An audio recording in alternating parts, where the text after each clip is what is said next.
ಬೆಳ್ಳಂಬೆಳಿಗ್ಗೆ ಗುಡ್ಡವೊಂದು ಕುಸಿದಿದೆ, ಭಾರಿ ಅನಾಹುತ ತಪ್ಪಿದೆ. ಇದು ಬೇರೆ ಪ್ರದೇಶದಲ್ಲಿ ಆಗಿರೋದು. ಗೋಕರ್ಣ ಬಳಿ ರಾಮತೀರ್ಥ ದೇವಸ್ಥಾನದ ಹಿಂಭಾಗ ಗುಡ್ಡ ಕುಸಿತವಾಗಿದೆ. ದೇವಸ್ಥಾನದಲ್ಲಿ ಯಾರೂ ಇಲ್ಲದ ಹಿನ್ನೆಲೆಯಲ್ಲಿ ಅನಾಹುತ ತಪ್ಪಿದೆ. ಮಳೆಯ ಅಬ್ಬರ ತಗ್ಗಿದ್ರೂ ಕೂಡ ನಿಲ್ತಾ ಇಲ್ಲ ಗುಡ್ಡ ಕುಸಿತ. ಒಂದು ಶಿರೂರ್ ಹತ್ರ ನಿನ್ನೆ 10 ಜನ ಸತ್ತರಲ್ಲ, ಅದು ಬೇರೆ. ಈಗ ನೀವು ನೋಡ್ತಾ ಇರ್ತಕ್ಕಂಥದ್ದು ಗೋಕರ್ಣ ಬಳಿಯ ರಾಮತೀರ್ಥ ದೇವಸ್ಥಾನದ ಹಿಂಭಾಗ. ಇಲ್ಲಿ ನೋಡ್ತಾ ಇದ್ದೀರಲ್ಲ, ಇಲ್ಲಿ ಗುಡ್ಡ ಕುಸಿತವಾಗಿದೆ. ಉತ್ತರ ಕನ್ನಡ ಜಿಲ್ಲೆ ಕುಮಟಾ ತಾಲೂಕಿನ ಗೋಕರ್ಣ ತಾಲೂಕಿನ ರಾಮತೀರ್ಥ ಅಂತ. ಅದೃಷ್ಟವಶಾತ್ ದೇವಸ್ಥಾನದಲ್ಲಿ ಯಾರೂ ಇರಲಿಲ್ಲ.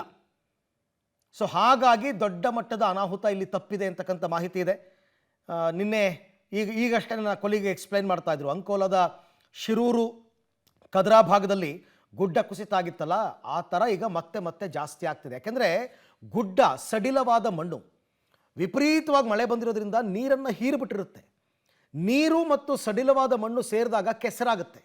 ಆ ಕೆಸರ ರೂಪದಲ್ಲಿ ರೋಡ್ಗೆ ಎಲ್ಲಿ ತಗ್ಗು ಪ್ರದೇಶ ಇದೆ ಅಲ್ಲಿಗೆ ಹರ್ಕೊಂಡು ಬರುತ್ತೆ. ಅದೇ ಗುಡ್ಡ ಕುಸಿತ ಅನ್ನೋದು. ಆ ಥರ ಆಗ್ತಾ ಇರ್ತಕ್ಕಂಥದ್ದು. ಇದು ಎಲ್ಲ ಸಡಿಲವಾದ ಮಣ್ಣು.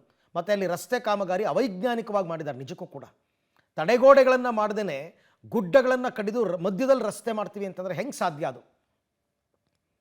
ನೀವು ಬೆಂಗಳೂರಿಂದ ಮೈಸೂರಿಗೆ ಹೋಗಬೇಕಾದ್ರೆ ರಾಮನಗರದ ಹತ್ರ ಗುಡ್ಡವನ್ನು ಕಡಿದು ರಸ್ತೆ ಮಾಡಿದ್ದಾರೆ.